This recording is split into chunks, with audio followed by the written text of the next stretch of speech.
में uniform civil code को लेकर एक बार फिर से रायशुमारी शुरू हो गई है। 22वें लॉ कमीशन ने यूनिफॉर्म सिविल कोड पर कंसल्टेशन पेपर जारी करके आम जनता और मान्यता प्राप्त धार्मिक संगठनों से राय मांगी है। लॉ कमीशन ने राय देने के लिए 30 दिन का समय दिया है।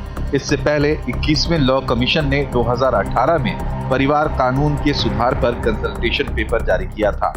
तब से लेकर अब तक काफी समय बीत चुका है। इस विषय की प्रासंगिकता और महत्व को देखते हुए अब इस पर नए सिरे से विचार किया जा रहा है। कंसल्टेशन पेपर जारी होने के बाद इस पर सियासत भी शुरू हो गई है। कुछ मुस्लिम संगठन इसके विरोध में हैं। कांग्रेस समेत अन्य विपक्षी पार्टियों का कहना है कि देश में यूनिफॉर्म सिविल कोड की जरूरत नहीं है।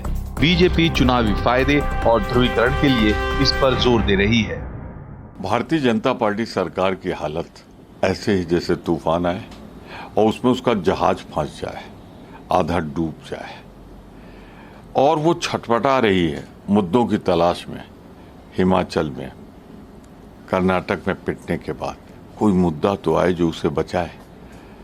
उसी दिशा में ये कदम है। मैं जानना चाहता हूं कि इस पर सरकार की नीति और नीयत क्या है।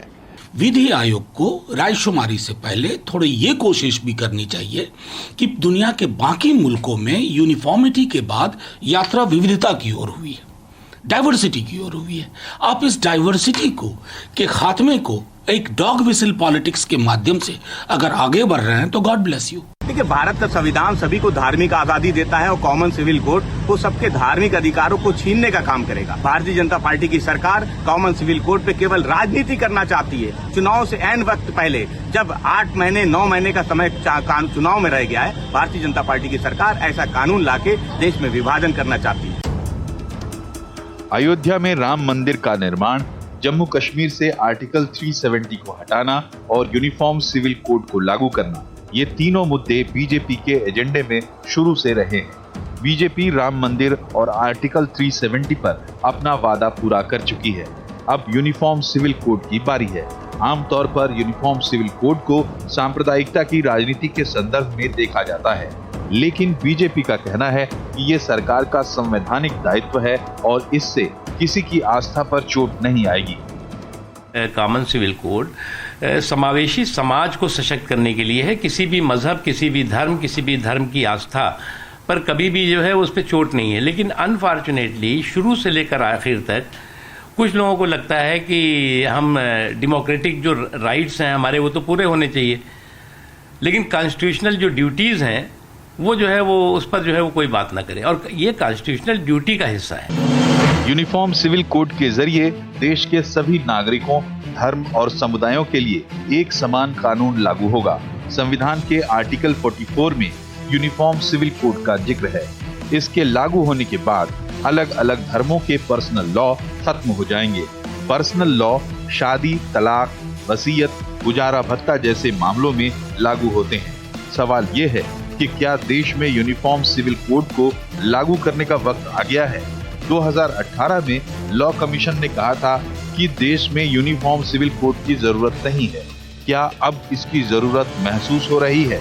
लोकसभा चुनाव से पहले इसकी टाइमिंग भी इस पर सवाल खड़े करती है। क्या बीजेपी इसे राजनीतिक फायदे के लिए ला रही है? अलग अलग धर्म और समुदायों के पर्सनल कानूनों को खत्म करके एक विधान बनाना क्या आसान होगा और क्या इसे मानने के लिए सब तैयार हो जाएंगे? ये एक बड़ा मुद्दा कॉमन सिविल कोड, जो सिविल मामलों में जहाँ पे निजी तौर पे आपके शादी के अधिकार, तलाक के, मेंटेनेंस के, उत्तराधिकार के, फैमिली लॉज के, सक्सेशन प्लानिंग क्या होगी, प्रॉपर्टीज़ में किसका कितना हिस्सा, कौन किसका लीगल एयर होगा, कैसे होगा, इन सारी चीज़ों पे ये कानून लगेगा। सबसे संविधान बना तब से इस बात को रखा गया था कि कॉमन एक सिविल कोड होना चाहिए, यानी जो पर्सनल लॉज हैं, जो सिविल के मैटर्स हैं, उनमें ये भेदभाव न होना चाहिए, एक देश में एक तरह से हो। इसको लेकर के बहुत मतभिन्नता अलग अलग धर्मों के, अलग अलग संप्रदायों के लोगों के बीच में थी कि किसके कानून कैसे होने चाहिए। मोटे तौर पर अगर आप देखेंगे तो बहुत सारे मुकदमे चले हैं और कई जगहों पे लैंडमार्क डिसीजंस भी आए, लेकिन एक जो बिग पिक्चर के चेंज होने चाहिए वो हुए नहीं थे। जैसे बहुत सारे लोग अभी आपने सुना कि सवाल उठा रहे हैं कि चुनाव होने वाले हैं, तो उससे ठीक पहले यूनिफॉर्म सिविल कोड की बात करना क्या एक चुनावी एजेंडा है? तो टाइम को लेकर के एक बड़ा सवाल अक्सर उठता है। तो मुझे लगता है कि जो संविधान का चौथा हिस्सा, उसके जो 44वें अनुच्छेद में बात कही गई है, उसमें एक शब्द दो यूज़ किए गए जिनको बहुत ध्यान से पढ़ना चाहिए। वो कहता है कि government shall endeavour common civil code. Shall endeavour का मतलब होता है कि सरकार सब प्रयास इसको लागू करने की कोशिश करे, बाकी कहीं पे ये बात नहीं कही गई है। तो कई बार ये होता था कि अपने आप चीज़ें सुलझती जाएंगी और नहीं सुलझ पाई, तो अब ये बात हुई। भारतीय जनता पार्टी जो इस मुद्दे को लगातार लेके चल रही है, उन्होंने हर घोषणा पत्र में 3 मुद्दे ज़रूर लिखे, उसमें से एक यूसीसी था, राम मंदिर 370 और यूसीसी, कि इसको लागू करेंगे। और अब 22वें विधि आयोग ने इस पर रायशुमारी 30 दिन के अंदर मांगी है। विधि आयोग कोई कॉन्स्टिट्यूशनल संस्था नहीं है, एक एग्जीक्यूटिव ऑर्डर से सरकार बनाती है और इसका उद्देश्य ये होता है कि जब कोई कानूनी मसले पर राय चाहिए होती है, कानूनी चीज़ें पहचान करनी, समझनी करनी, तो विधि आयोग का गठन होता है। आज़ादी के पहले से लेकर आज तक जो है लगातार बनते रहे हैं कानूनों के लिए। तो क्या ये एक पॉलिटिकल एजेंडा है? क्या भारत में इस तरह के कानून की ज़रूरत है? जो क्वेश्चन किया जा रहा है कि इसकी अब ज़रूरत क्यों लग रही है, टाइमिंग को लेकर के इशू है, और क्या वाकई कोई चीज़ पर्सनल है? ये एक समाजशास्त्री बहस भी है कि किस हद तक माना जाए कि ये आपके निजी जीवन में कानून की कितनी ज़रूरत होनी चाहिए, नहीं होनी चाहिए। इसी पे बहस, इसी पे आज हम लोग समझने की कोशिश करते हैं, बातचीत करते हैं। हमारे साथ जो विद्वानों का पैनल है, सुपर चक्र रहता हूँ। आपके साथ वरिष्ठ पत्रकार विनोद अग्निहोत्री जी हमारे साथ होंगे, अमर उजाला के संपादकीय सलाहकार हैं वो। सुप्रीम कोर्ट के वरिष्ठ वकील अश्विनी उपाध्याय जी हैं। बॉम्बे हाई कोर्ट की वकील आभा सिंह जी, वरिष्ठ पत्रकार हर्षवर्धन त्रिपाठी और वरिष्ठ पत्रकार यूसुफ अंसारी जी हैं। एक समझदार एक डिस्कशन हो पाए, इसलिए हमने सोचा कि ऐसे लोगों को बुलाया जाए जो आम जीवन में, सामाजिक जीवन में महत्वपूर्ण भूमिका अदा कर रहे हैं, लेकिन एलाइनेशन नहीं है उनका कि वो एजेंडे के तहत हम लोगों को इसको डिस्कस करें। यूसुफ अंसारी, मैं आपसे शुरू करना चाहता हूँ। इसको अदरवाइज न लिया जाए, इसलिए क्योंकि आप पत्रकार रहे हैं लंबे समय तक और सोशल इश्यूज़ पे बातचीत करते हैं, और आप उस समुदाय से बिलोंग करते हैं जहाँ पे ये बार बार क्वेश्चन किया जाता है कि ये मुसलमानों को टारगेट करने के लिए यूसीसी लाया जा रहा है। क्या आपत्ति है इस पे? यूसीसी की ज़रूरत है या नहीं है, या जिस तरीके के आरोप लगाए जा रहे हैं, क्या राय है आपकी? देखिए, यूसीसी की ज़रूरत नहीं है, ये तो बात विधि आयोग ने 2018 में कही थी। अभी आपने जो रिपोर्ट दिखाई है उसमें भी इस बात का जिक्र है। दरअसल 2016 में उस वक्त का जो विधि आयोग था, उसने इस पर सभी रजिस्टर्ड राष्ट्रीय और राज्य स्तरीय दर्जा प्राप्त पार्टियों से राय मांगी थी, और उसमें भी 30 दिन का समय दिया गया था। लेकिन वो किस पॉलिटिकल पार्टी ने क्या राय दी है, इसके बारे में विधि आयोग ने कभी खुलासा नहीं किया। जब भी कॉमन सिविल कोड की बात होती है तो इस पे ये माना जाता है मुसलमान इसका विरोध कर रहे हैं, लेकिन सच्चाई ये है कि सिर्फ मुसलमान ही नहीं, हिंदू समाज के बड़े तबके से इसका विरोध होता है। हिंदू समाज के अलावा में हिंदू समाज है क्या, हिंदू समाज के अलावा जो दूसरे धर्म है, जो अल्पसंख्यक धर्म है, उनकी तरफ से भी विरोध होता है।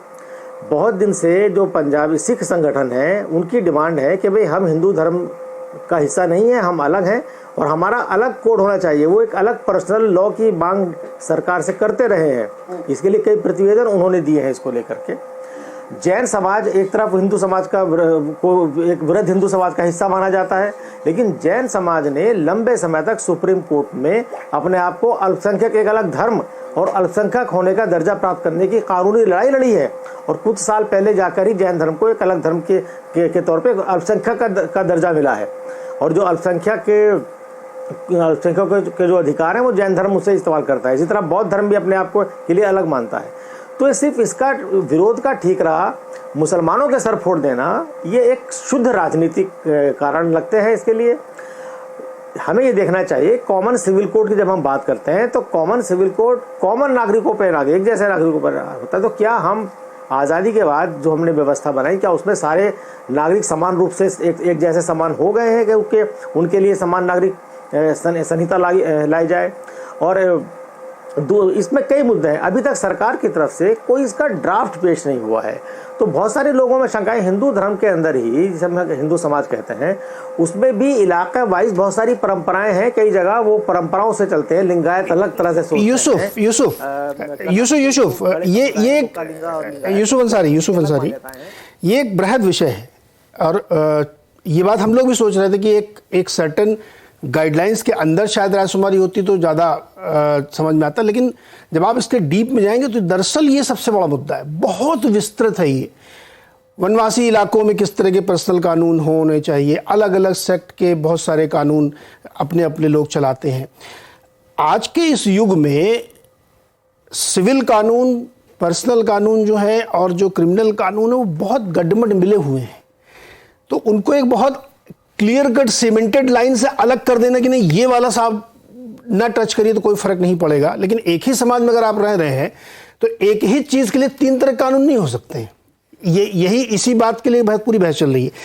मेरा सवाल आपसे ये है, मैं सबसे अलग मिलूंगा, मुसलमान समाज को की आपत्ति क्या है? बाकी जो कर रहे हैं उनको छोड़िए, आप मुस्लिम समाज की मुख्य आपत्ति क्या है? ये जो सिविल कोड नहीं होना चाहिए उनको क्या आपत्ति है इसमें? ये मुझसे पूछा था सवाल आप? हाँ, आप ही से पूछा। हाँ, देखिए मुस्लिम समाज की तरफ से जो आपत्ति आती है, all India Muslim personal law board हो या जमीयत उलमा हिंद हो या जमात इस्लामी हो, इन्हें एक तरह से मुस्लिम समाज का प्रतिनिधि माना जाता है या ये खुद अपने आप को प्रोजेक्ट करते हैं कि साहब मुस्लिम समाज के प्रतिनिधि हैं। वो कितने प्रतिनिधि हैं कितने प्रतिनिधि नहीं है ये एक अलग मसला है, क्योंकि इन्हें मुस्लिम समाज ने वोट देकर तो अपना प्रतिनिधि बनाया नहीं है। इन संगठनों की तरफ से जो इस पे आवाज़ उठती है वो एक ही बात होती है कि साहब वो कि 4 शादियों का अधिकार है, तो 4 शादियों का अधिकार तो इस्लाम ने किसी को दिया नहीं है। ये तो एक मनगढ़ंत झूठ है जिसे समाज के ऊपर फैलाया गया है। इस्लाम तो मुसलमानों को एक शादी करने की ताकीद करता है, कुरान में साफ लिखा गया कि साहब एक शादी करो और तुम इंसाफ नहीं कर पाओगे। तो ये मुस्लिम समाज में की बड़ी विडंबना है कि प्रोग्रेसिव जो सोच होनी चाहिए, जो इस्लामी तालीम के हिसाब से जो ज़िंदगी गुजारने की बात की जाती है बार बार, वो एक समाज का इंटरनल मैटर भी है ये, लेकिन इन मुद्दों पर समाज के अंदर खुली बहस नहीं होती है। तो मोटे तौर पे समझाया जाता है कि भाई मुसलमानों का जो राइट है कि जो एक से ज़्यादा शादी कर सकता है वो छिन जाएगा।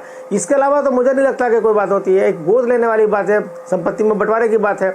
तो संपत्ति में बंटवारे की जहाँ तक बात है, जो इस्लामी तरीक़ा है संपत्ति में बंटवारे का, वो एक मैथमेटिकल माना जाता है, उसमें कुरान में उसका जिक्र किया गया है।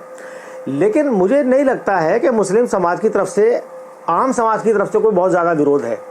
ये राजनीतिक दल या मुस्लिम संगठन जो अपने मुस्लिम संगठन जो कहना चाहिए कि मुसलमानों का प्रतिनिधि होने का दावा करते हैं, उनकी तरफ से एतराज़ आते हैं। लेकिन मेरे ख्याल में आम समाज जो है, आम मुसलमान इसको बहुत ज़्यादा गंभीरता से, इसके विरोध को बहुत ज़्यादा गंभीरता से नहीं लेता है। और आजकल इतने बच्चे हो कहाँ रहे लोगों के साथ संपत्ति के बंटवारे को लेकर उनके अंदर विवाद हो। ले दे के कॉमन सहमति है जो हमारा पॉपुलेशन का आंकड़ा कहता है कि आज की संख्या में औसतन मुसलमान। अच्छा यूसुफ, ये 4 शादी वाला मसला आया कहाँ से आप लोगों के बीच में? जो आम फहम नैरेटिव है कि ये कहाँ से आया फिर? ये एक बहुत लंबी डिबेट है। मैं कहता हूँ कि साहब मुसलमानों से जो पर्सनल लॉ है मुसलमानों के, वो फिक़ा पर आधारित है, कुरान पे आधारित है ही नहीं। उसे आप कुरान पे आधारित कर लीजिए, कुरान जो कह रहा है उसको मान लीजिए तो सारी चीज़ें ख़त्म हो जाएंगी। लेकिन मुस्लिम समाज में इन चीज़ों को, इन मुद्दों को लेकर के एक जानकारी की बहुत कमी है। और जानकारी की कभी जो मौलवियों ने जिस पे इजमा कर लिया, यानी सहमति बना ली, उसको हमने कानून बना दिया। मैं तो कहता हूँ डंके की चोट पे कि जिसे पर्सनल लॉ कहा जाता है उसे अल्लाह का नाम, वो पहले मौलाना वली रहमानी साहब थे, Muslim all India Muslim personal law board के महासचिव थे। उन्होंने भी कहा था कि साहब वो पर्सनल लॉ को बदलना जो कुरान को बदलना जैसा तो वो दुनिया में नहीं रहे, अल्लाह जन्नत नसीब करे उन्हें। लेकिन मैंने तब भी कहा था, और मेरा आर्टिकल है, जो गूगल करेंगे तो मिल जाएगा, कि अल्लाह नहीं मुल्ला का कानून है पर्सनल लॉ। तो ये पर्सनल लॉज के नाम पे जो अलग अलग बहुत सारी ऐसी चीजें गलत तरीके से प्रैक्टिस में लाई गई हैं या समाज में थोप दी गई हैं, उन्हें तो खत्म होना चाहिए जी। यूनिफॉर्म सिविल कोड आना चाहिए कि नहीं आना चाहिए, ये इसमें तो एक बहुत व्यापक कंसल्टेशन की जरूरत है, क्योंकि हमारे देश में इतनी ज्यादा डाइवर्सिटीज हैं कि उन सबको एक कानून के दायरे में बांध देना और उस पर रिस्ट्रिक्ट कर देना मेरे ख्याल में ये ज्यादती होगी। धीरे धीरे एक जो नेशनल पॉलिसीज हमारी हैं या जो समय के साथ जरूरतें होती हैं वो समाज में धीरे धीरे बदलाव अपने आप आते चले जाते हैं। यूसुफ हो गया ना, देखिए लेकिन इसे धीरे धीरे यूसुफ अंसारी इतना समय हो गया है कि अब उस बदलाव की जरूरत है। समाज ने उसे एक्सेप्ट किया है। यूसुफ, चूंकि समाज जीवन में जी समाज में या हम लोगों की जिंदगी में इतना ज्यादा इंट्रूजन है एक दूसरे के चीजों में कि एक कानून होना बहुत जरूरी है। चलिए, अच्छी बात आपने क्लियर करी कि ये 4 शादियों वाला तो आम आदमी पता नहीं, लेकिन अभी हमने अपने पैकेज में सुनाया कि बहुत सारे लोग, समाजवादी पार्टी, कांग्रेस वाली अभी भी विरोध कर रहे हैं इसका कि नहीं ये नहीं लाना चाहिए, पॉलिटिकल एजेंडा। अश्विनी उपाध्याय जी हैं, वकील है सुप्रीम कोर्ट में। देखिए, सबको अपनी राजनीति करनी है, सबको अपनी जो कॉन्स्टिट्यूशन। उपाध्याय जी यूसुफ रुकिए थोड़ा रुकिए। अश्विनी उपाध्याय जी, क्यों आना चाहिए सिविल कोड? देखिए, पहली बात तो भारत में संविधान है और संविधान 2 शब्दों से मिल के बना है, संविधान। ऐसा विधान जो सबके ऊपर समान हो उसको कहते हैं संविधान। दूसरा, आर्टिकल 44 लागू 75 साल के बाद ये चर्चा हो रही है कि होना चाहिए कि नहीं होना चाहिए। ये चर्चा करना ही कि लागू नहीं होना चाहिए, जरूरत नहीं है, मुझे लगता है संविधान निर्माताओं का अपमान है। ये 1948 में चर्चा हो चुकी है। 23 नवंबर 1948 को बाकायदा रेजोल्यूशन पास हो गया कि नहीं, भारत में आर्टिकल 44 जो पहले आर्टिकल 35 था, रीनंबर होने के 44 हो गया, चलेगा। पूरे के पूरे कॉन्स्टिट्यूशन में नीरज जी शैल बहुत रेयर 5 बार शैल यूज हुआ है, 5 बार केवल, अदरवाइज विल यूज हुआ है। उसमें से एक बार आर्टिकल 44 में यूज हुआ है शैल, कि मतलब ये ड्यूटी है, इसको लागू करना है, इसमें हीला हवाली नहीं करना। और आर्टिकल 37 में कह दिया directive principles are nevertheless fundamental. उन्होंने ये भी कह दिया कि ये जो डायरेक्टिव प्रिंसिपल है किसी भी कीमत पे फंडामेंटल राइट से कम नहीं है। एंड शैल बी ड्यूटी, ये ड्यूटी थी। अनफॉर्चुनेटली पिछले 75 साल में वोट जीवी और नोट जीवी नेताओं ने इस पे गंभीरता के साथ काम नहीं किया। अब इलेक्शन लॉ कमीशन इस पे काम कर रहा, मैं बधाई देता हूं। अब मैं आता हूं मूल विषय पे। अनफॉर्चुनेटली ये जो कॉमन सिविल कोड है पॉलिटिकल फुटबॉल हो गया है। जो इसकी एबीसीडी नहीं जानते वो समर्थन कर रहे हैं, जो एबीसीडी नहीं जानते वो भी इसका विरोध कर रहे हैं। कॉमन सिविल कोड आएगा, शादी विवाह की उम्र समान हो जाएगी। लड़का लड़की हिंदू की बेटी हो या मुस्लिम की बेटी हो, पारसी की बेटी हो या ईसाई की बेटी, शादी की उम्र बराबर हो जाएगी। इसमें क्या दिक्कत आएगी? इसमें कौन सा आसमान टूट पड़ेगा? कॉमन सिविल कोड आएगा, ग्राउंड्स ऑफ डिवोर्स कॉमन हो जाएगा सबके लिए। एक मान लीजिए 10 ग्राउंड हुए या 15 ग्राउंड हुए, जो भी ग्राउंड होंगे डिवोर्स के सबके लिए कॉमन हो जाएंगे। इसमें क्या दिक्कत है? कॉमन सिविल कोड आएगा, प्रोसीजर ऑफ डिवोर्स सबका एक जैसा हो जाएगा। अभी हिंदू, जैन, बौद्ध, सिख बाकी सबका डिवोर्स कोर्ट के थ्रू होता है, लेकिन हमारी मुस्लिम बेटियों को आज भी ट्रिपल तलाक खत्म होने के बाद चार तरीके के और तलाक हैं। तलाक हसन, तलाक हसन, तलाक बाइन, तलाक किनाया। और ये चारों तलाक एसएमएस से होते हैं, व्हाट्सएप से होते हैं, टेलीग्राम से होते हैं, ईमेल से होते हैं, कुरियर से होते हैं, रजिस्टर्ड पोस्ट ऑफिस के जरिए होते हैं। ये आज भी चल रहा है। तो कॉमन सिविल कोड आएगा तो कम से कम उन बेटियों के अंदर जो खौफ बना हुआ है तलाक हसन, तलाक बाइन, तलाक किनाया का, वो खत्म हो जाएगा। कॉमन सिविल कोड आएगा, गुजारा भत्ता का फार्मूला फिक्स हो जाएगा। कॉमन सिविल कोड से सबको गुजारा भत्ता मिलेगा। गुजारा भत्ता गुजर बसर करने के लिए मिलता है, ये सबको मिलना चाहिए। ये ह्यूमन राइट का इश्यू है, ये सिविल राइट का इश्यू, इसमें काहे लिए भेदभाव करना। कॉमन सिविल कोड आएगा, विरासत का फार्मूला और वसीयत का फार्मूला सबके लिए कॉमन हो जाएगा। कॉमन सिविल कोड आएगा, सबको गोद लेने का अधिकार मिल जाएगा। कॉमन सिविल कोड आएगा, बच्चे के भरण पोषण का अधिकार मिल जाएगा। कॉमन सिविल कोड आएगा, एक पति एक पत्नी का नियम सब पे लागू हो जाएगा।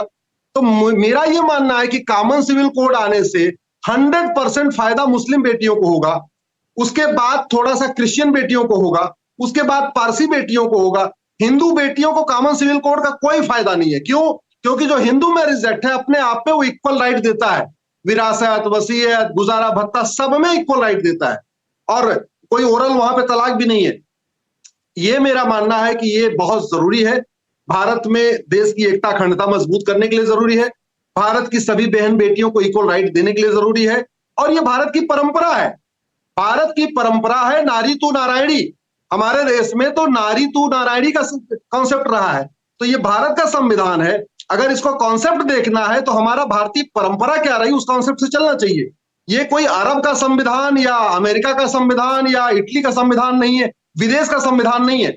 और जिस देश का संविधान होता है वो उसी देश की ज्ञान विज्ञान, उसी देश की परंपरा, उसी देश के रीति रिवाज के अनुकूल काम करता है। तो इसलिए भारत की परंपरा भी ये कहती है कि देश की सभी बहन बेटियों को बराबर अधिकार हो, भारत का संविधान भी कहता है देश की सभी बहन बेटियों को बराबर अधिकार हो, इसलिए कॉमन सिविल कोड आना चाहिए। ये purely gender justice, gender equality का मामला है। ये हिंदू मुस्लिम का कोई इश्यू नहीं है। सबसे ज्यादा फायदा हमारी मुस्लिम बेटियों को होगा। ये तो दुर्भाग्यवश है कि मुस्लिम कम्युनिटी से कुछ लोग इसका विरोध कर रहे हैं। एक्चुअल में जिस दिन इसका ड्राफ्ट आ जाएगा, जिस दिन पार्लियामेंट में इस पे ओपन डिबेट शुरू हो जाएगी, ये इसका विरोध करने का कोई तुक नहीं बचेगा। हाँ, मैं ये जरूर चाहता हूं कि common civil code word use करने की बजाय अगर इसको इंडियन सिविल कोड यूज करें, जैसे इंडियन पिनल कोड पहले चल रहा है, एक इंडियन सिविल कोड बनाया जाए। इंडियन पिनल कोड में 23 चैप्टर है, इंडियन सिविल कोड में 10 चैप्टर डाल दिया जाए और चैप्टर वाइज कर दे। Chapter 1 age of marriage, chapter 2 grounds of divorce, chapter 3 procedure of divorce, chapter 5 grounds of maintenance, chapter 5 procedure of maintenance. ऐसे इसमें 10-11 चैप्टर डाल दे, सबके लिए आसानी हो जाएगी। आखिर ये शरीयत act, Parsi marriage act, Christian marriage act, Hindu marriage act की जरूरत ही नहीं पड़ेगी। इंटरेस्टिंग।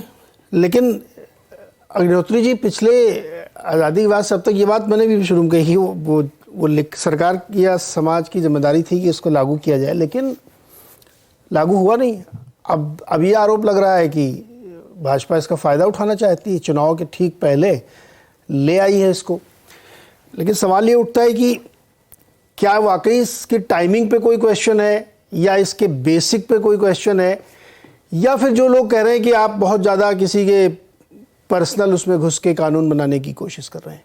विरोध किस बात का है और ये क्यों नहीं हुआ आज़ादी के बाद? आप तो सर बहुत सीनियर जर्नलिस्ट हैं, डेकेड्स का अनुभव है, पॉलिटिक्स होती रही इसमें खाली। देखिए, यहाँ पर 2 अधिवक्ता सुप्रीम कोर्ट के मौजूद हैं, अश्विनी उपाध्याय जी और आभा जी। दोनों कानून के बहुत बेहतर जानकार हैं, संविधान के। मैं उतना जानकार नहीं हूँ, लेकिन तो अभी अश्विनी जी ने जिस तरह से एक पूरी व्याख्या की तो बहुत आदर्श स्थिति लगती है कि बिल्कुल कॉमन सिविल कोड एक आदर्श सिविल कोड बन सकता है अगर सब कुछ इसी तरह से हो। अच्छी बात है। दरअसल जब कोई भी प्रगतिशील कदम जब उठाया जाता है तो सबसे पहला विरोध जिस समाज के हित में उठाया जाता है। जब जवाहरलाल नेहरू ने हिंदू कोड बिल में सुधार किया और बहुत सारे प्रगतिशील उसमें प्रोविजन डाले गए, तो सबसे ज्यादा विरोध उसी धारा से हुआ जिस धारा से थोड़ा बहुत अश्विनी जी का संबंध है आज। और डॉक्टर राजेंद्र प्रसाद राष्ट्रपति थे, उन्होंने तो वापस ही कर दिया था बिल, दोबारा जब भेजा गया तब साइन किया उन्होंने। तो और कांग्रेस के अंदर भी विरोध था, लेकिन फिर भी वो हुआ, और जिसकी वजह से आज हिंदू समाज में बहुत सारे सुधार संभव हो सके। मुझे लगता है कि मुस्लिम समाज में शायद उस वक्त, क्योंकि 47 का बंटवारा हुआ था और हिंदू मुस्लिम, खासकर मुस्लिमों के लिए अलग राष्ट्र बने, और जो मुसलमान यहाँ भारत में रह गए थे उनके अंदर ये भरोसा रहे कि उनके अधिकार, उनके धार्मिक अधिकार, उनके सारे जो है सुरक्षित रहेंगे, इसलिए इसको टाला गया। क्योंकि अगर इमीडिएट इसको लाया जाता तो पाकिस्तान के संस्थापकों को मौका मिलता कि देखो तुम हिंदुस्तान में रह गए, अब तुम्हारे सारे जो है मजहबी अधिकार ये हिंदुओं की सरकार छीन लेगी। उसके पीछे ये एक मजबूरी रही होगी जो तत्कालीन परिस्थितियां थी। इसलिए इस मामले को, जैसा कि अश्विनी जी कह रहे हैं कि उसमें आर्टिकल 44 में शेल का उपयोग है, तो होगा, मैंने देखा नहीं है, तो शायद इसलिए उसको इस ग्राउंड पर टाला गया होगा। क्योंकि उस वक्त जो नेता थे देश के, जवाहरलाल नेहरू, सरदार पटेल, डॉक्टर राजेंद्र प्रसाद, डॉक्टर अम्बेडकर, मुझे लगता है हम सबसे ज्यादा दूरदर्शी और सबसे ज्यादा वो समझदार लोग थे जो राष्ट्रीय आंदोलन का नेतृत्व करके आए थे, इसलिए उन्होंने देश की परिस्थितियों को रखते हुए उसको टाला हो। अब इसके बाद जनसंघ जब बना उस समय, तो जनसंघ ने 3 जो मुद्दे बनाए लिए, धारा 370, कॉमन सिविल कोड, राम मंदिर तो बाद में जुड़ा बीजेपी के साथ, तो कॉमन सिविल कोड और धारा 370 उसका बुनियादी मुद्दा था। और जब से जनसंघ बना, अभी भारतीय जनता पार्टी बनी, उन्होंने इसको हमेशा अपने चुनाव घोषणा पत्र में रखा, हमेशा इसको पब्लिक डोमेन में रखा, और उनको इस आधार पर समर्थन पूर्ण बहुमत नहीं मिला 2014 से पहले तक। 2014 में पहली बार भारतीय जनता पार्टी को जो पूर्ण बहुमत मिला तो ये माना गया कि उसका जो एजेंडा है, जो उसका पॉलिटिकल एजेंडा है, जो उसका वैचारिक एजेंडा है, उसको लोगों ने समर्थन दिया है। तो 5 साल की जो सरकार थी मोदी जी की, वो प्रोबेशन पीरियड की सरकार मैं उसको कहता हूं, जिसमें उन्होंने अपना कोई भी जो वैचारिक एजेंडा था उसको लागू नहीं किया। यहां तक राम मंदिर भी जो है वो 2019 के चुनाव के बाद उसकी प्रक्रिया तेज हुई बनने की। ट्रिपल तलाक भी 2019 के बाद ही वो कानून बना। तो जब दोबारा और बड़े उससे मैंडेट मिला भारतीय जनता पार्टी को, तो निश्चित रूप से उसको हक है अपना वैचारिक एजेंडा लागू करने का और अपना राजनीतिक एजेंडा लागू करने का। इसमें किसी को विरोध करने का कोई लोकतांत्रिक अधिकार नहीं है, ये मैं मानता हूं।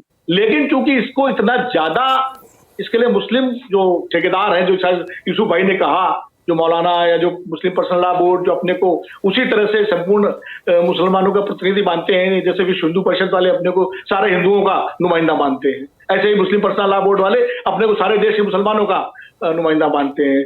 शिरोमणि गुरुद्वारा प्रबंधक कमेटी वाले अपने को सारे सिखों का नुमाइंदा मानते हैं, जबकि वास्तविक ना उनका कोई इलेक्शन होता है, ना कुछ एसजीपीसी का गुरुद्वारा मैनेजमेंट के लिए होता है। विनोद जी, दो बातें मेरे मन में। एक तो ये देश का एजेंडा है, मुझे नहीं लगता कि ये बीजेपी का या आरएसएस का या किसी हिंदू संगठन का एजेंडा यूसीसी होना चाहिए। अब बाई चांस है कि उन्होंने अपने एजेंडे में डाल रखा है तो हम लोग उसको कहते हैं ये बीजेपी का एजेंडा है।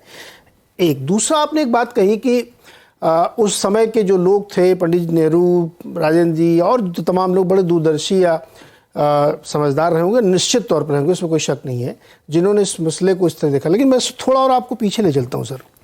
भारत में जो है सामाजिक सुधारों का दौर 1860 के लगभग से शुरू हुआ था और बड़े बड़े सुधार 1870, 75, 72, 80 के बीच में हुए थे। वॉरेन हेस्टिंग्स, ईश्वर चंद्र विद्यासागर वहाँ शुरू हुए थे और सब सुधार हिंदुओं के उस पर किए गए थे। अंग्रेज़ों के ऊपर भी ये आरोप है, उस समय के जो लोग थे सुधारकों के, उन पर भी आरोप है, खासतौर पर शासकों के ऊपर, चूँकि उनकी जिम्मेदारी थी। उन्होंने मुस्लिम लॉज को टच भी नहीं किया है और ये सिलसिला आज़ादी से लेकर अब तक चलता रहा। तो ठीक है, दूरदर्शी लोग रहे होंगे, लेकिन एक जैसे कहा था ना कि घिसते घिसते घिस जाएगा अपने आप ठीक हो जाए, वो घिसता वैसा तो है नहीं। तो ये मुझे लगता है ये बेनिफिट ऑफ डाउट में उस समय लोगों को क्यों, तो मैं तो ये बेनिफिट ऑफ डाउट मान सकता है कि उन्होंने जानबूझ के इसको टच ही नहीं किया, क्यों बर्र के छत में हाथ डालना। मैं जरा इस पे कुछ बोलूं? जी आप ही तो पूछा सर, बोलिए। मैं इसी पे आने वाला था, आपने अच्छा हुआ वो सवाल पूछ दिया। देखिए, जितने सुधार हिंदू समाज में हुए उनकी आवाज पहले हिंदू समाज से उठी। वॉरेन हेस्टिंग्स लॉ बाद में लाए, पहले राजा राम मोहन राय, स्वामी दयानंद सरस्वती, ब्रह्म समाज, रामकृष्ण मिशन, इन सारी संस्थाओं ने सती प्रथा, बाल विवाह, इन सबके खिलाफ पहले आवाज उठाई और उसके बाद अंग्रेजों ने इसे कानून का रूप दिया। दुर्भाग्य से मुस्लिम समाज से ऐसी कोई आवाज उस समय मुझे नहीं याद पड़ता उठी। शिक्षा को लेकर सर सैयद ने जरूर एक प्रयास किया और उन्होंने मुसलमानों के अंदर एक पाश्चात्य शिक्षा हो, इसके लिए उन्होंने अलीगढ़ ओरिएंटल कॉलेज की स्थापना की और अलीगढ़ मुस्लिम यूनिवर्सिटी बनी। बाकी उनके जो धार्मिक मजहबी मामले या जैसे थे, यूसुफ अंसारी और प्रकाश डालेंगे, इस तरह की आवाजें मुस्लिम समाज से बहुत मुख्य रूप से नहीं उठी। ये भी एक बड़ा कारण रहा होगा, क्योंकि अंग्रेज इस देश को अपना देश न मान के इस देश पर हुकूमत करने आए थे और वो जब हिंदू समाज से आवाजें उठ रही थी तो उन्होंने उसको कानून का रूप दिया। दूसरी बात यह है कि भारत हिंदू समाज में सुधार की प्रक्रिया आजादी के आंदोलन के साथ साथ भी चलती रही और इसीलिए जब 47 में सरकार बनी तो कांग्रेस पार्टी की सरकार है, नेहरू जी या सरदार पटेल, सारे लोग ये हिंदू समाज में मूल सुधार करने का बिल लाने का साहस कर सके। मुस्लिम समाज से के भीतर से वो आवाज नहीं उठी। विनोद जी सर, इसी को तो मैं कहूंगा ये अपीजमेंट पॉलिटिक्स थी। आपने एक नहीं सर सुनिए, तो सवाल तो सुनिए। आपने एक बहुत इंटरेस्टिंग बात कही कि आज़ादी के तुरंत बाद शायद लोगों ने इसलिए नहीं किया होगा कि अभी बंटवारा हुआ और ये आरोप लग जाएगा कि देखिए अभी बंटवारा हुआ और जो लोग वहां रहना चाहते हैं उनको परेशान करने के लिए किया जा रहा है। मैं तो कह रहा हूँ ये अपीजमेंट पॉलिटिक्स थी। नहीं, ये अपीजमेंट नहीं था, ये तत्कालीन परिस्थितियों में देश को एकजुट बनाए रखने का था। अपीजमेंट का क्या मतलब होता है भाई? तो घाव लगा हुआ है, उसपे घाव अगर लगा हुआ है तो उसमें नमक छिड़केंगे या मरहम लगाएंगे? इसमें घाव कहाँ लगा हुआ है सर? जिनको तकलीफ थी वो चले गए, जो हमारे भाई थे वहां रुक गए। अब उनके लिए एक अच्छे कानून की व्यवस्था की जा रही थी। जो रुक गए थे, हाँ, वो इस शर्त में थोड़ी रुके थे कि मेरे देश में मेरा कानून बनाए रखना। जो चले गए थे वो यही कह के गए थे कि ये हिंदुओं का देश है, हिंदुओं की दादागिरी चलेगी। तो आप उसको एस्टेब्लिश करते हैं करके, इसलिए इसको टाला गया। उस समय की परिस्थिति की कल्पना कीजिए आप अगर आप तो पढ़े लिखे हैं, आपको मालूम। नहीं सर, एक मिनट सर, वो परिस्थिति की कल्पना शाबानों तक चलती रही, फिर यही तो मैं कह रहा हूँ, ये पॉलिटिक्स ऑफ अपीसमेंट है। मैं उस पर आ रहा हूँ भाई, आप अधीर क्यों हो रहे हैं वाजपेयी जी? मुझे बोलने तो दीजिए। बोलिए सर। देखिए, आपने कहा ये देश का मुद्दा है, मैं मानता हूं देश का मुद्दा है, लेकिन इसको जनसंघ के जमाने से बीजेपी ने अपना मुद्दा बना के राजनीतिक रूप से इसको ध्रुवीकरण के लिए इस्तेमाल किया। समस्या यहाँ है, और मुस्लिम मौलानाओं ने इसका विरोध करके उनको उस ध्रुवीकरण की राजनीति को और हवा दी।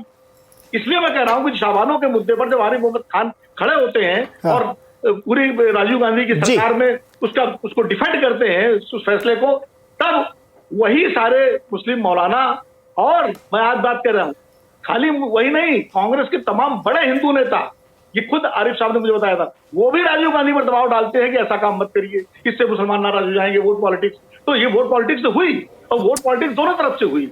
ये भारतीय जनता पार्टी को मैं ये जरूर कहूंगा, उनका शुरू से मुद्दा उन्होंने छिपाया नहीं उसको, इसलिए उनका अधिकार है लाने का जी। और लेकिन इसकी जो तकनीकी समस्या, जो दिक्कतें हैं, वो जरूर उनको हल करना चाहिए, क्योंकि हिंदू मुस्लिम का ही मसला नहीं है, इसमें तमाम सारे जो समुदाय हैं, आदिवासी हैं, पारसी हैं, सिख हैं, जैन हैं, बौद्ध हैं, और जो तमाम सारे समाज हैं, उनके जो तमाम निजी परंपराएं और कानून हैं, उनको सबको समावेशित करके कैसे एक आदर्श संहिता बने, ये एक चुनौती है। और शायद लॉ कमीशन जो है इस पर कंसल्टेशन भी कर रहा है।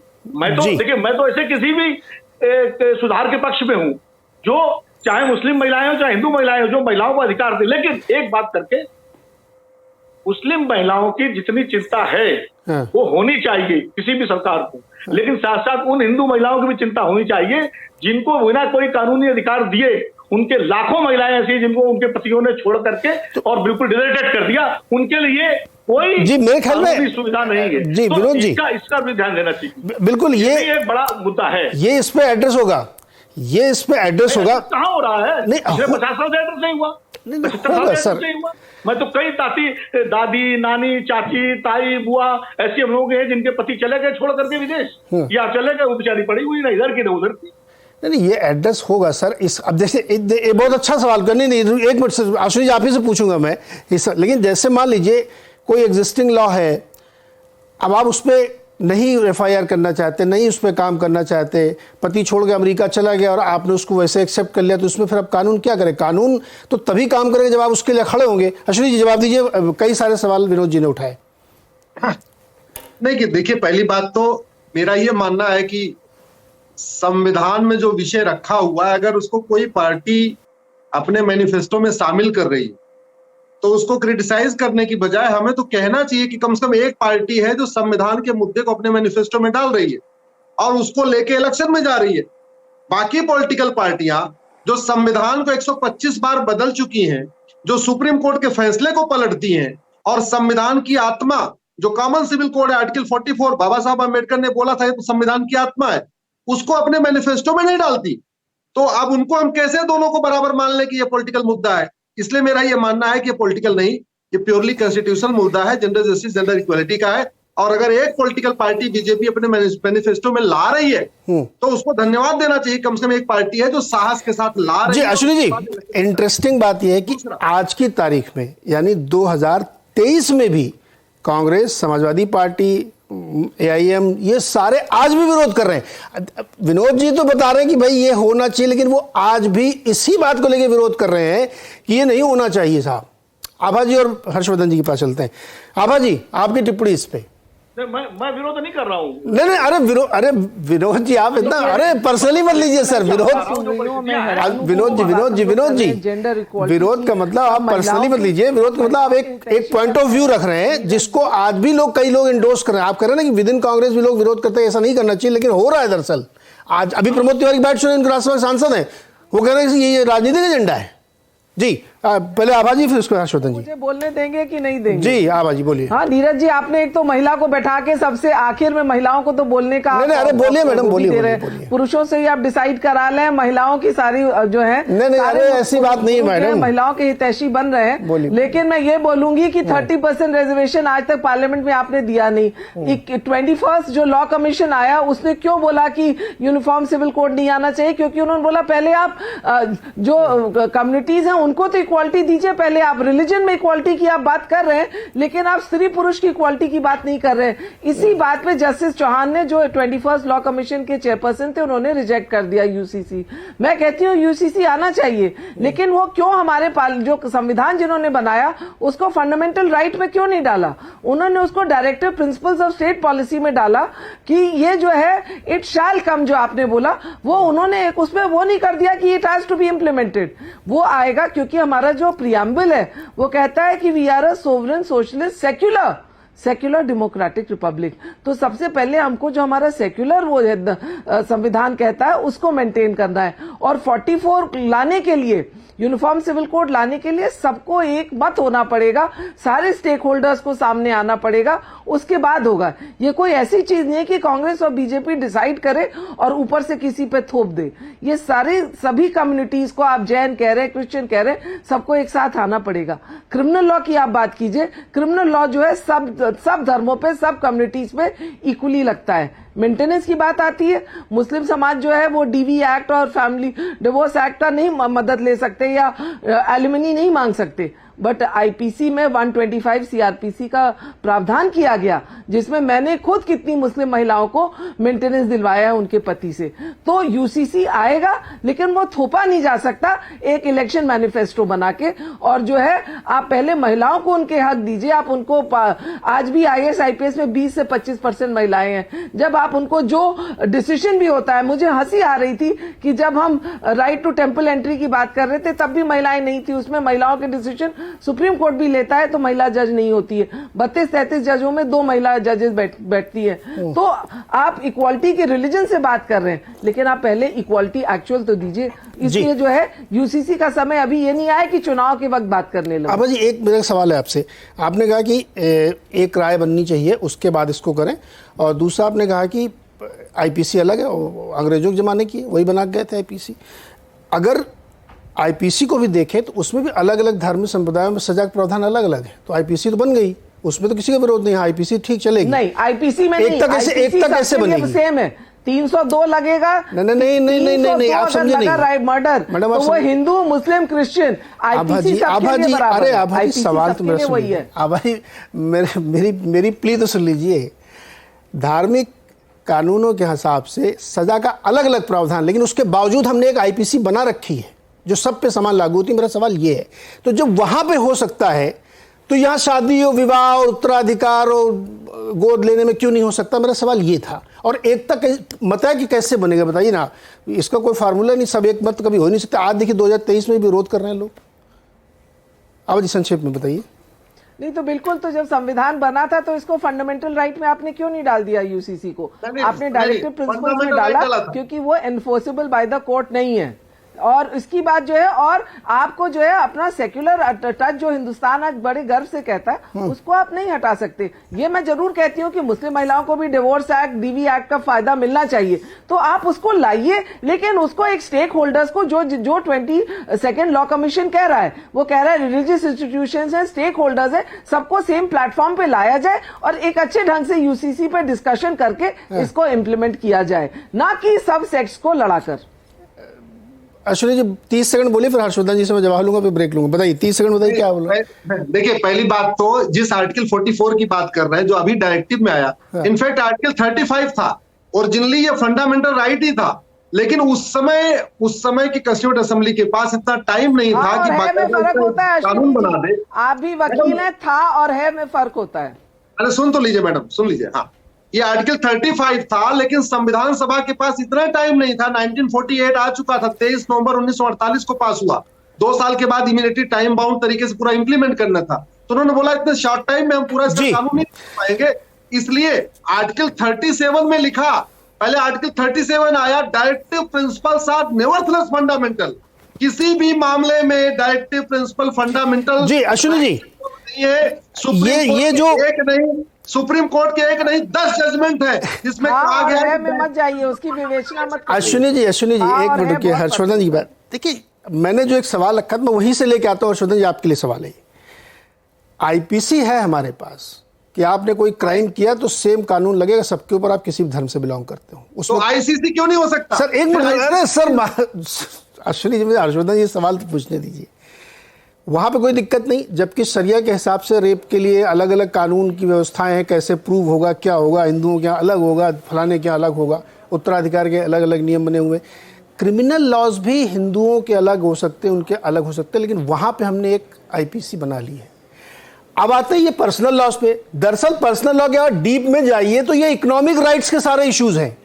इसको कैसे आप सेकुलरिज्म और रिलीजियस इससे जोड़ सकते हैं? उत्तराधिकार, डिवोर्स कैसे देंगे, गोद किसको लेंगे, आपका नेचुरल प्रॉपर्टी राइट किसके पास जाएगा, आप अपना घर अपने पड़ोसी को बेचेंगे कि अपने भाई को बेचेंगे, इसमें कहां से धार्मिक चीजें आ गई?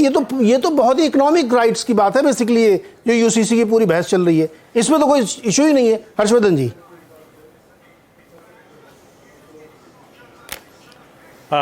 नीरज जी, देखिए, जब विद्वान वकील लोग बैठे हों तो जीरा वैसे होने लगती है तो तारीख पे तारीख टाइप हो जाएगा, क्योंकि विद्वान वकील लोग हैं तो एक के पास तर्क होगा, दूसरे के पास और बड़ा तर्क होगा। लेकिन मनुष्य मानने का इतनी संवेदनशीलता दिखाई जाएगी या नहीं दिखाई जाएगी, या मनुष्य नहीं मानेंगे हम? और गजब की बहस है। मैं तो साहस को दाद देता हूं जो आज के समय में जो लोग कोई भी जरा सा भी नुक्ता लगा के भी, बट लगा के, किंतु परंतु लगा के और इसका समान नागरिक संहिता का विरोध कर रहे हैं, कैसे कर सकते हैं इसे? और वो सारे आधुनिक लोग हैं, उन्होंने अपने घर में बच्चे बच्ची को एक बराबर अधिकार दिया है। वो चाहते हैं कि सड़क पर निकलें तो रेड लाइट किसी और के लिए ना रेड हो जाए, किसी और के लिए ग्रीन ना हो जाए। वो चाहते हैं कि जब किसी जगह पर वो जाए तो उनके साथ एक बराबर व्यवहार हो। वो यहां तक चाहते हैं कि अगर किसी की स्वतंत्रता है, वो कैसे सोचता है, कैसे रहता है, कैसे खाता है, कैसे संबंध बनाता है, वो सब वो कहते हैं खत्म कर दो। और वही जो एक्सट्रीम पे बैठे हुए लोग हैं वो कहते हैं कि नहीं नहीं, यहां तो मुसलमानों के हक हुकूक को एकदम से दबा दिया जा रहा है। अभी मैं सुन रहा था, अद्भुत बहस है ये, सहमति बनाने तक रुकेंगे। संविधान सभा की बहस में जो जो कहा गया, जिन विद्वान लोगों ने ये सब चर्चा की, तो पहली बात तो मैं इस बात से सहमत हूं कि वो सब विद्वान और समझदार लोग थे, लेकिन उनसे आज के समय में कम विद्वान और कम समझदार लोग हैं, ये मानने को कतई तैयार नहीं हुए। क्योंकि अब तो ये बहुत कुछ झेल के तैयार हुए लोग हैं, बहुत कुछ देख के तैयार हुए लोग हैं। और कॉन्फ्लिक्ट कहां है इस देश में? हर बात का हिंदू मुसलमान का कॉन्फ्लिक्ट यही है ना कि भैया तुम्हारा कानून अलग है। मैं भी ये मानता हूं, मेरा कोई मुस्लिम दोस्त नहीं है जिसने 4 शादी की हो, लेकिन भाई कोई तो है ना। जो यूसुफ अंसारी ने कहा कि अल्लाह का कानून और मुल्ला का कानून, तो कोई तो मुल्ला है जो 4 वाला करता है, कोई तो है ना जो दुनिया भर के जो गलत गलत खबरें आती हैं वो सब करता है। वो बहुसंख्यक समाज को पीड़ा दे रहा है, बावजूद इसके हम एक कानून पर नहीं तैयार हो रहे हैं। और मुझे सचमुच हैरानी की बात है, पीड़ा की बात है कि इसके साथ जोड़ क्या दिया जाता है? सेकुलरिज्म। तब तो ये फ्रॉड वाला सेकुलरिज्म हुआ ना भाई। क्योंकि अगर आप आधुनिक विश्व की बात कर रहे हैं, लिबरल भारत की बात कर रहे हैं, बेहतर भारत की बात कर रहे हैं, तब तो सबके लिए एक बराबर कानून हो। और यहां एक चीज और गलत फैलाई जा रही, मुसलमान को 5 समय नमाज पढ़ना, इससे कोई नहीं रोकेगा। हिंदू को सुबह जाके मंदिर में घंटी बजाना है, पूजा करना है, इससे कोई नहीं रोकेगा। पारसी को जो करना है, जैन को जो करना है, क्रिश्चियन को जो करना है, ये कोई नहीं रोकने वाला है। रोकने वाला वो है वो जो निजी व्यवहार हम लोग एक साथ करते हैं, वो जो निजी व्यवहार समाज में हमारे रहने जीने के लिए बना हुआ है, जिसपे देश का कानून we the people of India का लागू होता है। अलग अलग है क्या? We the people of India है ना, हम भारत के लोग। उन सारी चीजों को ठीक करने की जिम्मेदारी सरकारों की थी, जो वो नहीं कर पाई। हमारा समाज इसीलिए आज लड़ रहा है। अब तो कम से कम थोड़ा सा बच जाइए, अब उससे बाहर निकलिए, समान नागरिक संहिता की बात कीजिए। मैं एक छोटा सा ब्रेक ले रहा हूं। विडंबना देखिए आप, क्या गजब है। एक तरफ सेम सेक्स मैरिज पर बहस चलती है इसी देश में, और दूसरी तरफ हम बहस कर रहे हैं कि सिविल कोड होना चाहिए कि नहीं होना चाहिए। ये आप पैराडॉक्स देखिए इस आधुनिक भारत का। छोटे से ब्रेक के बाद लौटा आपका। और आवाज़ अड्डा में आज एक बहुत ही इंटरेस्टिंग बहस चल रही है, जो देश की बहस होनी चाहिए और है भी। यूसीसी सरकार ने एक ड्राफ्ट जारी किया, उस पर राय मांगी है और उसके बाद इसको तैयारी हो रही है। क्या होगा आगे, इस पर और जिस होगी। हमारे साथ जो बातचीत करने के लिए पैनल है, मैं एक रिक्वेस्ट आप सबसे करता हूँ। हम लोगों ने काफ़ी बात की है, अब हमारे पास टोटल जो है 1.5 मिनट आप लोगों के लिए, सबके लिए प्लीज़। तो आबा जी, मैं आपसे शुरू करता हूँ। 1.5 मिनट आप अपनी बात रखें। कि ये वक्त की ज़रूरत क्यों नहीं। मैंने आपको बताया ना कि इतना बड़ा पैराडॉक्स, एक तरफ सेम सेक्स मैरिज पे बहस चल रही कोर्ट में और दूसरी तरफ भी हम सिविल राइट पे ही लड़ रहे हैं। बिल्कुल, ये बात आपने बहुत सही उठाई है कि हम सेम सेक्स मैरिज की बात कर रहे हैं। हम तो ये कहते हैं मैरिटल रेप में भी हम कानून चाहते हैं, लेकिन उस पर कोर्ट ने अभी कानून नहीं बनाया है। उसमें क्या डर है, ये भी एक बात हो जाती है। और यूसीसी की बात जो है, जब वो डायरेक्टिव प्रिंसिपल में रखा गया, मेरा बस यही कहना है कि उसको आप जो है एक प्रॉपर डिस्कशन, डिबेट करके उसको आप इम्प्लीमेंट करिए जरूर, लेकिन बिना सोसाइटी का विघटन किए, बिना उसको कांग्रेस बीजेपी का इलेक्शन मुद्दा बनाए हुए, उसको सिर्फ एक लॉ करके आप लेके आइए। वो सही ढंग से देश के हित में होगा और यूसीसी आएगा, लेकिन वो ऊपर से नहीं इम्पोज होगा, वो एक सही ढंग से बनेगा और उसके साथ ही वो आ सकता है, ना कि लॉ एंड ऑर्डर सिचुएशन करके। ओके यूसुफ भाई, जो बात आभा जी ने कही ना, उस पर मैं सवाल जोड़ के सवाल आपसे पूछ रहा हूं मैं। ये बात उनकी सही है कि लोगों का एक विचार बने, मतैक्य बने, और उसके बाद इसमें मुझे आज तक याद नहीं आज़ादी के बाद से किसी विषय में मतैक्य बना हो। सरकार का इंटरवेंशन इसलिए होता है क्योंकि सर सवाल का कंप्लीट कर लो यूसुफ भाई। सरकार जो है समाज का डेरिवेटिव है। समाज के लोग अपनी व्यवस्था चलाने के लिए सरकार बनाते हैं, वो उससे अलग नहीं होती है। और सरकार की फिर जिम्मेदारी होती है वो इनिशिएट करे। 370 नेहरू जी ने कहा था घिसते घिसते घिस जाएगा, वो घिसा नहीं और मजबूत हो गया था, उसको हटाने के लिए किया गया। बहुत सारे ऐसे फैसले इस देश में लिए गए जहाँ पे ज़रूरी नहीं समझा गया या ज़रूरी था भी नहीं, और उनको लिया गया, क्योंकि समाज हम लोगों का कई बार रिजिड हो जाता है, वो कंफर्ट जोन में चला जाता है, उसे बदलता नहीं है। तो इसलिए अब ये 30 दिन का समय दिया गया, रायशुमारी करिए, इसमें बताइए अपने अपने व्यूज़ यूसुफ भाई। नहीं, वो बात आपकी सही है। सरकार अगर मजबूत है या उसका पूर्ण बहुमत है तो कोई भी एक झटके में फैसला ले सकती है, इसमें कोई दूसरी बात नहीं है। जो वो बात कह रहे साहब मोदी सरकार जल्दी में है, तो मैं तो नहीं मानता कि जल्दी में है।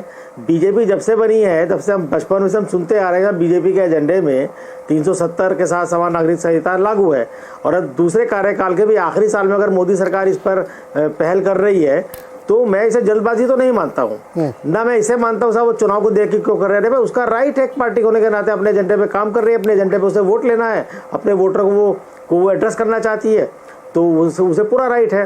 दूसरी पॉलिटिकल पार्टियाँ उसका विरोध कर रही हैं, उनके विरोध करने का है। मेरा कहना यह है कि किसी भी सरकार ने इतने महत्वपूर्ण मुद्दे पर कभी भी एक समाज में जो एक प्रोसेस होना चाहिए कि उस पर मतैक्य बनाया जाए, सरकारी स्तर पर कोई एक इस तरह की कोशिशें शुरू हों, अंतर्धार्मिक सभाएं हों, जिसमें लोगों के जो डर है इसको लेकर के, उन डर को कैसे दूर किया जाए। अब ये काम 1 महीने में तो पॉसिबल नहीं है।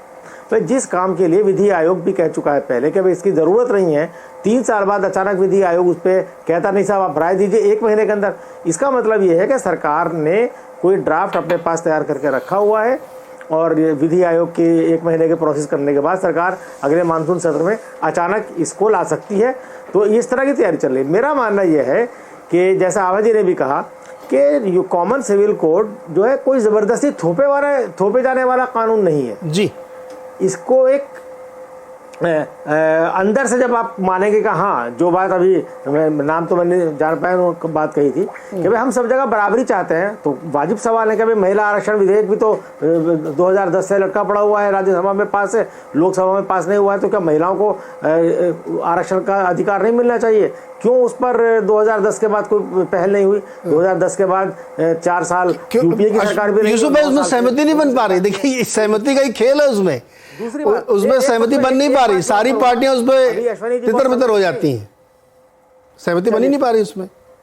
अब कोई सरकार उसमें जबरदस्ती लाए, सहमति बनाने की कोशिश करेंगे तब ना सहमति बनेगी ना। आप तो हर काम को, अच्छे काम को भी आप अगर एक बुरी नीयत के साथ या बुरे इंटेंशन के साथ शुरू करते हैं या ये मैसेज देने की कोशिश करते हैं, यूसुफ भाई, इर्रिस्पेक्टिव ऑफ पार्टी, हम उसे दबा के रखेंगे, यूसुफ भाई, क्या बनेगा? आप खुद ही डरा रहे हो बैठकर। पार्टी को एक किनारे रख मंत्री बोलता था मुसलमानों को मिलने वाला रिजर्वेशन खत्म कर देंगे। नहीं यूसुफ भाई सुनो ना, आप सवाल तो सुनो। अरे सर सुनो ना आप, नहीं आपकी भाषा धमकाने वाली होती है। नहीं, पार्टी को आप एक साइड रखिए। संसद में आया ना एक आध बार, कभी लालू जी विरोध करते हैं, कभी मुलायम जी विरोध करते हैं, कभी ये पार्टी, मैं किसी को नाम लेके इसलिए कह रहा हूँ क्योंकि उनका ऑफिशियली है, मतैक्य बन नहीं पा रहा है। इसमें कोई एक पार्टी, वो कोई भी हो सकता है, अचानक से एक दिन आई कहेगी मैं ये 33% आरक्षण का बिल पेश करता हूं महिलाओं के लिए और इस पर मतदान होगा, उसी दिन होगा। इस देश में ये बहुत ज्यादा जो ओवर डेमोक्रेसी के हम शिकार हो जाते हैं ना, मतैक्य बनाएंगे, मतैक्य नहीं बन सकता। अग्निहोत्री जी, बीजेपी तो अपने एजेंडे में, अपने घोषणा पत्र में पिछले 4-5 चुनावों से रख रही है, तो बता के बना तो रही कि भैया हम तो आते ही चुनाव में ये करेंगे, तो उसी में जीत रहे हैं वो, तो होता रहा रायशुमारी, और कैसे होगी? सर्वसम्मति कहाँ है वो? विनोद जी। नहीं देखिए, मेरी व्यक्तिगत राय तो ये है, और यहाँ मैं व्यक्तिगत राय, मेरी राय, मैं कोई किसी पार्टी या किसी संगठन से सम्मत तो नहीं हूँ। मेरी राय ये है कि ये कोशिश तो 1986 में शाहबानो प्रकरण के बाद से ही शुरू हो जानी चाहिए। जब इतना बड़ा मुद्दा आया था और सुप्रीम कोर्ट का फैसला बदलने की बजाय तत्कालीन राजीव गांधी सरकार को, जिसके पास 415 सांसदों का समर्थन था लोकसभा में और राज्यसभा में पूर्ण बहुमत था, तभी ये कोशिश शुरू करनी चाहिए, बजाय इसके कि वो सुप्रीम कोर्ट का फैसला बदलते, तो शायद ये लागू भी हो जाता और देश की तस्वीर भी बदल जाती। तब से नहीं हुआ। अब मोदी सरकार की जहां तक बात है, ये भी इनको भी चाहिए था, जैसा कि आवाज जी कह रही है, कंसल्टेशन एक लंबा प्रोसेस है, तो इसके लिए अगर ये कोशिश और पहले से शुरू करते, क्योंकि इनका तो खुला एजेंडा था, तो उसमें कोई चोरी छिपाट बात नहीं है, वो तो लगातार जनसंघ के जमाने से था। तो ये अगर ये प्रयास अपनी पहली पारी से शुरू करते, तो आज शायद एक तस्वीर बन चुकी होती कंसेंसस की, और बहुमत है पूर्ण उनके पास, तो आराम से चीज आ जाती। जहां तक महिला विधेयक की बात है, उसमें अगर ईमानदारी हो सरकार के अंदर, तो जिस तरह बुलडोजरी बहुमत है लोकसभा में, राज्यसभा में वो बिल पास हो चुका है, तो आराम से पास हो सकता है। अगर बिल है आपकी, कौन विरोध करेगा इस समय, अगर वो महिला आरक्षण विधेयक लोकसभा में ले आया जाए? विनोद जी सुनिए, जब यूपीए की टूटी फूटी सरकार में जो गठबंधन सरकार थी, तब अगर सोनिया गांधी की बिल उसको राज्यसभा में पास करा सकती है, तो मोदी जी इतने लोकप्रिय, इतने ताकतवर नेता हैं देश के, जो 370 हटा सकते हैं, जो कॉमन सिविल कोड ला सकते हैं, तो महिला आरक्षण विधेयक भी ला सकते हैं। हाँ, ला सकते, क्यों नहीं ला सकते हैं? अब मुझे लाना चाहिए। बिल्कुल, मैं तो कह रहा हूँ कि हो सकता है कि वो सोच भी रहे हो, मुझे नहीं पता, हम किसी को नहीं पता कि वो लोग क्या सोचते हैं। मैं तो पहला यूसीसी को हम इसीलिए कह रहे हैं ना कि महिलाओं के लिए हक की बात हो रही है। एग्जैक्टली मैं कह रहा हूँ ना कि मुझे नहीं पता कि वो महिला विधेयक पे सरकार क्या सोच रही है, कब लाएगी। मैं तो ये कह रहा हूँ, देखिए मेरा सिर्फ सवाल ये था आप लोगों से, चर्चा कराइए महिला विधेयक। मैं बिल्कुल कराऊंगा सर, मैं 2 बार इस पे करा चुका हूँ सर। हर महिला दिवस पर 8 मार्च को सिर्फ आवाज अड्डा में चर्चा होती है, ये मैं सारे चैनलों को चैलेंज करके बोल रहा हूँ, कोई नहीं करता, हम करते हैं 8 मार्च को महिला दिवस पे चर्चा करते हैं। लेकिन एक छोटा सवाल हर्षवर्धन जी आपसे, समय खत्म हो रहा है। जब किसान कानून लाया गया तो ये आरोप लगा कि किसी सरकार ने कंसल्ट नहीं किया, इसलिए वापस लो आप। अभी 30 दिन का टाइम दिया जा रहा है, और मैं तो ये करूँ, बीजेपी 20 साल से अपने घोषणा पत्र में लिखे हुए हैं कि मैं तो आऊँगा तो यही करूँगा, तो उसमें अगर 40% लोग वोट दे रहे हैं तो रायशुमारी नहीं तो क्या है, और कैसे होगी रायशुमारी? अब एक आदमी से घर घर थोड़ी पूछा जाएगा, मतदान ले तो ना सरकार के लिए। हर्षवर्धन छोटा जवाब, अधिकार लाने का है उनको भाई, वो तो बहुमत में है जी। नीरज जी, हाँ बोलिए। 75 वर्ष हो गए यही बहस होते हुए, और ये 75 वर्षों की बहस अगर रायशुमारी नहीं है तो क्या है? हर दूसरे चौथे दिन इस देश में विवाद इसी वजह से हो रहे हैं। और किसी देश में अगर किसी वजह से बहुसंख्यक समाज को हमेशा लगे कि नहीं नहीं हमको ही दबाने की कोशिश हो रही है, तो ये क्या अच्छी स्थिति है? क्या कौन सी रायशुमारी चाहते हैं? और मैं तो बड़ा आश्चर्यचकित हूं कि मुद्दा क्या है और मुद्दा कहां जा रहा है। महिला आरक्षण एक अंग्रेजी का शब्द है, व्हाट अबाउटरी, इससे बचना चाहिए। ये दरअसल विद्वानों का प्रिय स्ट्रगल है कि किसी भी समस्या को और बड़ी समस्या बना देना, सहमति की ओर न जाने देना। अच्छा ये वाला हुआ तो वो वाला क्यों नहीं हुआ? अरे भैया जो हुआ है उस पर बात कीजिए, और वो सही है तो क्यों ही बट लगाते हैं? किंतु परंतु लगाने की क्या जरूरत है? जितने लोग इस पैनल में सब मान रहे हैं कि एक समान नागरिक संहिता होनी चाहिए, तो क्यों नहीं होना चाहिए? जब होगी उसके बाद देखेंगे, उसमें जो होगा संशोधन होगा, ठीक होगा। संविधान में भी 125 संशोधन हो चुका है। अब इस पे आगे की चर्चा ये होगी कि देखते हैं किस तरह सुझाव आते हैं, कोई एक प्रपोजल ड्राफ्ट बनेगा, हम लोग उस पर फिर चर्चा करेंगे। और विनोद जी ये पक्का है कि एक दिन महिला आरक्षण पर मैं करूंगा, मैं कई बार कर चुका हूँ, एक बार आप लोग कह रहे हो तो मैं फिर से कर दूंगा उस पर कि इस पर क्या बहस होनी चाहिए। समय सर एकदम समाप्त हो गया विनोद जी, माफी के साथ बहुत बहुत शुक्रिया हमारे साथ जुड़ने के लिए। ब्रेक लेना पड़ेगा।